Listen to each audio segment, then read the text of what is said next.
O ministro da Fazenda, Fernando Haddad, disse esta semana que a equipe econômica está acompanhando os desdobramentos da crise no banco Credit Suisse, que afeta o mercado financeiro de todo o planeta.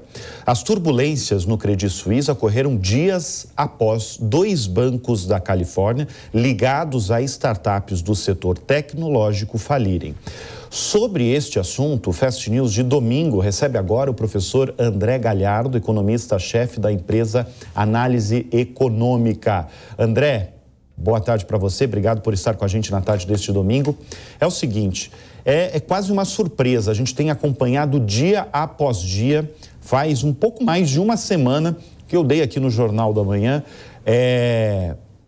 as complicações do banco das startups, né, do Silicon Valley Bank. Eu cheguei no Jornal da Manhã às 7 da manhã dando a notícia, falando apenas que no dia anterior as ações chegaram a cair 63%.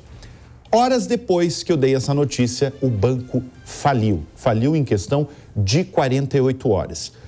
Logo na sequência, eu recebi muita mensagem de espectadores ouvintes aqui da Jovem Pan News perguntando quais os impactos nos negócios brasileiros, nas empresas brasileiras. E agora eu faço essa pergunta para você que acompanha aí a economia, todo o mercado brasileiro. Quais serão os impactos reais de toda a sucessão que começou lá com o Silicon Valley Bank, seguiu com o outro banco e agora tem o Credit Suisse aí, uma gigante aí do setor financeiro em apuros? Para onde vai ser impactados os nossos negócios aqui no Brasil? Boa tarde a todos os telespectadores. Nenhum especialista, minha pessoa aqui, tem arriscado pontuar a extensão dos fatos para o impacto na economia brasileira ou na própria economia americana e europeia. Isso porque, por um lado, você fez um excelente resumo, isso está concentrado, ao contrário do que aconteceu em 2008, muita gente tentou fazer essa correlação, mas ao contrário do que aconteceu em 2008, não é uma fraude. Nós tivemos um problema em 2008 grave com a avaliação de ativos, então não é disso que se trata. Em segundo lugar, esse problema está muito concentrado em bancos segmentados. Como você falou, o Silicon Valley, ele era um banco que prestava serviços, né, oferecia crédito e financiamento para startups. E a gente tem uma situação bastante difícil, né, com o aumento da taxa de juros. O dinheiro ficou caro e aí os bancos tiveram que recorrer aos seus balanços, aos seus ativos, antes investidos em longo prazo, para poder fazer frente a essa diminuição de liquidez. Então, esse problema atual, ele está muito concentrado em segmentos muito específicos.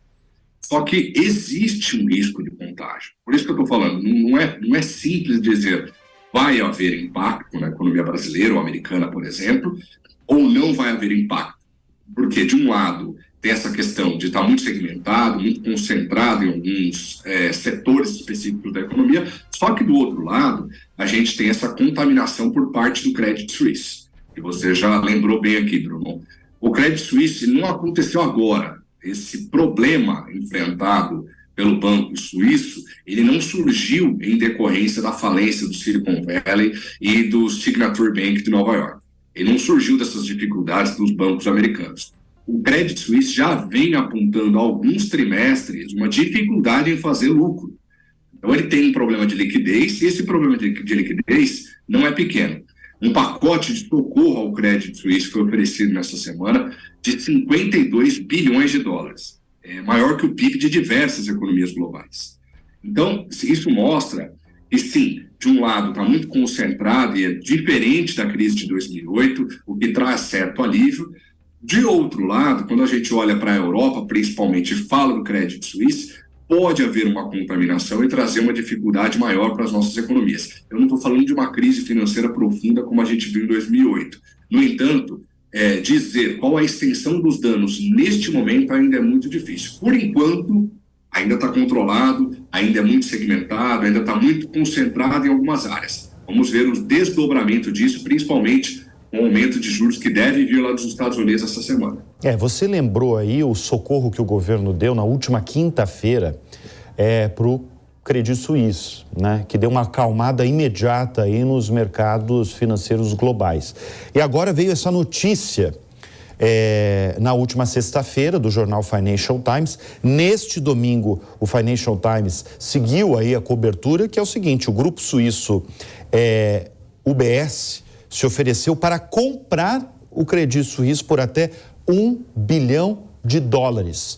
Você lembrou bem, André, você fez um parâmetro aí sobre a sequência aí de problemas que o Credit Suisse, a gente tem acompanhado também aqui no Business da Jovem Pan News, que desde o semestre passado ele tem dificuldade de gerar lucro, o banco, né? E a gente está falando de um dos bancos mais relevantes ali da Europa, né? Agora, é muito simbólico que uma instituição sólida, firme, amplamente conhecida, né? A gente está falando do Credit Suisse, pode ser comprado por uma outra instituição financeira, e ainda depois de ter sido socorrida pelo governo local, né? Exatamente, Bruno. A gente tem visto, desde 2008, só para fazer uma outra correlação aqui com a crise do subprime, isso deixou uma cicatriz muito grande nas pessoas, e qualquer crise financeira a gente já costuma tentar entender os impactos, se algo se assemelha a 2008. Bom, de 2008 para cá, os governos do hemisfério norte, principalmente Estados Unidos, Europa e japoneses, os bancos centrais desses países, aplicaram o que a gente chama de quantitative easing. A gente tem taxas de juros perto de zero ou abaixo de zero, como é o caso do Japão. E a pandemia, junto com a guerra na Ucrânia e outros problemas de estiagem, etc., produziu a maior inflação em mais de 4 décadas nesses países, o que obrigou esses bancos centrais a deixar aquela condição ultra expansionista, e aquela taxa básica de juros perto de zero, ou em zero mesmo, como a Europa fez por muitos anos, e aumentar a taxa de juros, deixar essa condição de 0% e fazer uma política monetária mais condizente com o funcionamento da economia. Então, a época do dinheiro farto e barato terminou. E isso acabou produzindo efeitos negativos sobre o balanço dos bancos. Então, com o aumento da taxa de juros, o valor dos títulos públicos sob custódia desses bancos tem diminuído, a taxa de juros aumenta e o valor do título diminui. Isso faz com que o balanço, com que seja registrado no balanço um descasamento entre ativos e passivos. Então, e o Banco Central Europeu já mostrou nessa semana que o compromisso é com a inflação e não com o salvamento, com a salvação do Credit Suisse ou de outros bancos europeus. Isso porque a taxa estava em 3%, foi a 3,5%, isso é muito simbólico porque no dia que foi anunciado uma crise mais problemas materiais, né, um relatório do próprio Credit Suisse, problemas materiais grandes, os bancos chegaram a sugerir ao Banco Central Europeu que suspendesse, né, o ciclo de aumento de juros, e no dia subsequente o Banco Central Europeu, que é a autoridade monetária da zona do euro, aumentou a taxa de juros. Então, assim, se esse foi um dos principais problemas que afetaram os bancos norte-americanos e o Banco Suíço, então vem mais problema pela frente. Por isso que é difícil tentar estimar, nesse momento, a extensão dos danos. Quarta-feira agora, o Banco Central do Brasil deve manter a Selic com a taxa real de juros brasileira mais alta do mundo, né, deve manter em 13,75 a taxa nominal Selic, e o Banco Norte-Americano deve fazer mais um aumento de 0,25%. Por quê? A gente tem um problema no Signature Bank, a gente tem um problema no Silicon Valley, a gente tem um problema no First Republic, que vai ser salvo lá por uma liga de bancos privados, só que a inflação continua alta. E os bancos centrais têm que caminhar nessa direção de aperto monetário. Então, é simbólico, mas tem uma explicação técnica relevante, plausível, que mostra que isso pode ir além do Credit Suisse, pode ir além do Silicon Valley. Essa situação de aumento de juros pode provocar dificuldades materiais, como os agentes do Credit Suisse falaram, em outros bancos. A gente tem que esperar para ver a postura do Fed, Banco Central Americano, e os impactos desse aumento de juros nas demais instituições. André, deixa eu só reforçar uma palavra que você usou e repetidamente muita gente usa, que o dinheiro está escasso, como uma consequência aí das taxas de juros elevadas, isso ao redor do mundo. Quem mais reclama disso é o ambiente das startups, que viveram aí os últimos 2 anos com muita abundância aí. Só em 2021, por exemplo, no Brasil, as startups brasileiras receberam uma injeção de investimentos de mais de 10 bilhões de dólares, o que foi considerado aí um ano glorioso para as startups brasileiras, uma realidade totalmente diferente do ano passado, que já caiu para metade, mas mesmo assim são 5 bilhões de dólares, e esse ano tem o que todo mundo tem falado e que você repetiu na tarde deste domingo, que é o dinheiro escasso. Isso é o impacto nas startups. Agora, o que impressiona o setor como todo, o mercado financeiro, é essa crise das startups, que você diferenciou bem entre a crise do Silicon Valley, a falência do Silicon Valley, com o problema do Credit Suisse. São problemas completamente diferentes, embora seja o mesmo setor financeiro. O que surpreende é atingir instituições financeiras extremamente relevantes, como o Credit Suisse. Eu não sei se você vai saber responder aí essa pergunta, mas eu não posso deixar de fazer. A gente pode ver outras instituições financeiras pelo mundo com a mesma urgência aí de fôlego aí, que ela vai precisar de fôlego, como o Credit Suisse, ou até mesmo no Brasil, instituições financeiras sendo atingidas negativamente como eu não gosto nem de falar de efeito dominó, né? Uma coisa que está acontecendo na Europa, que pode vir em vários países. Mas outras instituições financeiras, então, estão sujeitas, a curto prazo, a serem impactadas negativamente com todos esses problemas financeiros que a gente está vendo desde o Silicon Valley Bank? Bruno, ainda bem que você já fez a pergunta, dizendo que talvez eu não pudesse ser capaz de respondê-la. E aí eu vou ser bem honesto, né? Eu não sou um economista que lida com o mercado financeiro, mas uma coisa eu posso responder. Haverá exposição dos bancos a mais risco. Porque com o aumento da taxa de juros, isso encarece diversos financiamentos que já foram feitos. A gente tem uma situação que expõe empresas e, consequentemente, os bancos, onde essas empresas mantêm contas, por exemplo. Então, a resposta é sim. Não por um efeito dominó, como você destacou. Não, a dificuldade do Credit Suisse, de novo, é cedo para dizer a extensão desses problemas. Mas a dificuldade do Credit Suisse, a princípio, não deve trazer dificuldades para outros bancos. O que expõe os demais bancos e os grandes bancos a riscos, neste momento, é a política monetária restritiva. O aumento da taxa de juros nos Estados Unidos e na Europa expõe mais bancos ao risco. Então, de novo, nós vivemos de 2008 a 2022 com uma taxa de juros que não era vista, não era prevista em manuais macroeconômicos. O Keynes falou disso lá em 1930, só que a gente não imaginava que chegaria a menos 0,1%, menos 0,75%, como foi na Suíça.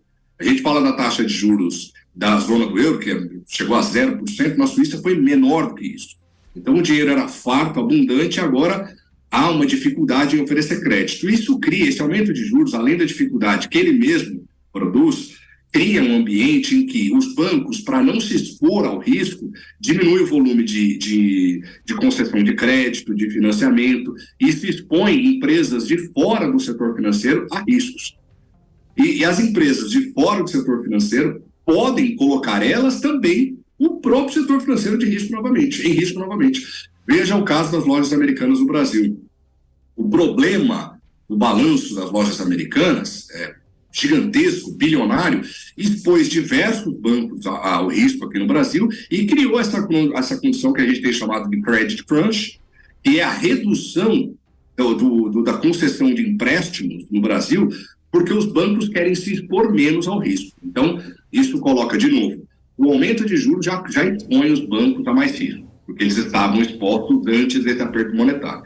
Essa diminuição do crédito oferecido a empresas de fora do setor financeiro também pode criar uma condição que é ruim para os próprios bancos. Então, respondendo de forma muito objetiva, não há nenhum indício agora, neste momento, de que outros bancos grandes estejam em dificuldade. No entanto, sabendo que os bancos centrais da Europa e dos Estados Unidos continuarão aumentando as suas taxas de juros, embora agora com um pouco mais de receio, isso pode expor os bancos a outros riscos, a mais problemas daqui para frente. Agora eu vou chamar a atenção aqui para o Brasil, né? Você citou muito bem aí o caso Americanas, aí o escândalo nos primeiros dias de janeiro e que afeta, evidentemente, os bancos, os bancões tradicionais brasileiros que estão entre os maiores credores da Americanas. Queria que você fizesse um panorama não, na verdade uma visão aí deste ano de 2023 para os bancos brasileiros e também para os bancos digitais, porque quando eu dei a notícia da falência aqui na Jovem Pan do Silicon Valley Bank, eu recebi muito questionamento de ouvinte e telespectador, falando especialmente dos bancos digitais. Eu tenho dinheiro em tal banco, eu tenho dinheiro em outro banco, muita gente preocupada se bancos digitais seriam impactados, isso falando especificamente do Silicon Valley Bank, mas dias depois o Credit Suisse entrou ali no meio do furacão, né? Mas como é que você vê os bancos digitais e os bancos tradicionais aqui no Brasil, pelo menos esse ano de 2023? Preciso ter responsabilidade, né, Bruno, ao tocar nesse assunto, porque cria-se um ambiente e muitas notícias desencontradas, muitas notícias falsas, né, correm aí no meio das mídias, das redes sociais, e isso é um problema. É claro que o caso das Americanas se expôs os bancos grandes, pode expor em alguma medida os bancos digitais, os bancos menores que ainda não atingiram, por exemplo, o seu break-even, né, o ponto em que ele passa a entregar lucro. Só que é muito cedo, de novo, para dizer qual impacto isso vai quebrar algum banco digital brasileiro. Eu faria uma aproximaria de um outro caso. Troca governo, sempre que troca governo, eu também recebo um monte de mensagem, né? Qualquer dificuldade econômica, vamos tirar o dinheiro da poupança do que aconteceu lá na década de 90. Então, de novo, é uma cicatriz que fica na mente das pessoas. Então é hora de ter calma, né? O sistema financeiro brasileiro é sólido. A gente tem, o Banco Central norte-americano teve que criar um instrumento de resgate para salvar os clientes do Silicon Valley. Nós já temos esse recurso, que é o Fundo Garantidor de Crédito. Para quem tem, agora eu não me lembro, desculpe, mas entre 200 ou 250 mil reais por CPF, né? O Fundo Garantidor de Crédito entra e compensa eventuais perdas que as pessoas podem ter. Então, assim, de novo, nós também estamos expostos a algum risco. É impossível dizer que não, é concentrado lá, não tem nada a ver, o Credit Suisse já vai ser assumido pela UBS, etc. É cedo para dizer, tanto que vai piorar muito, quanto que para dizer que não vai ter impacto nenhum. Então, eu acredito no sistema financeiro brasileiro, que a gente tem que fazer urgentemente, porque isso tem desacelerado a atividade econômica, e isso também ajuda a expor os bancos a mais risco, é discutir e começar o ciclo de cortes da taxa básica de juros. Isso vai muito além de favorecer o governo atual, né? Porque as pessoas falam, agora querem reduzir os juros. Eu falo disso já tem mais de ano, a taxa está muito alta. Isso vai muito além, isso transcende questões políticas. Por quê? Em primeiro lugar, mesmo que o Banco Central opte por fazer o primeiro corte em maio, na terceira reunião deste ano, ou na quarta reunião em junho, e por enquanto é a nossa projeção, o volume de crédito concedido não vai aumentar de forma fantástica, até porque os próprios bancos brasileiros, em decorrência desse escândalo das Americanas no começo do ano, reduziram a quantidade de crédito disponível. A taxa de juros a empresas e famílias está muito mais alta.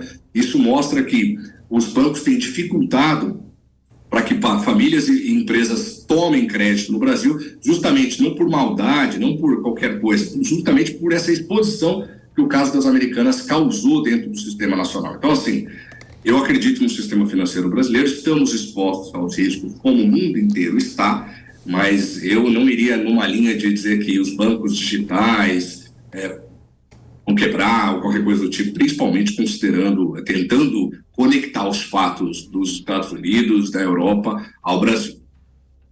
Nós recebemos aqui na tarde deste domingo o professor aí, economista André Galhardo. André, muito obrigado pela sua participação aqui no Fast News. Eu que agradeço, Bruno. Um abraço.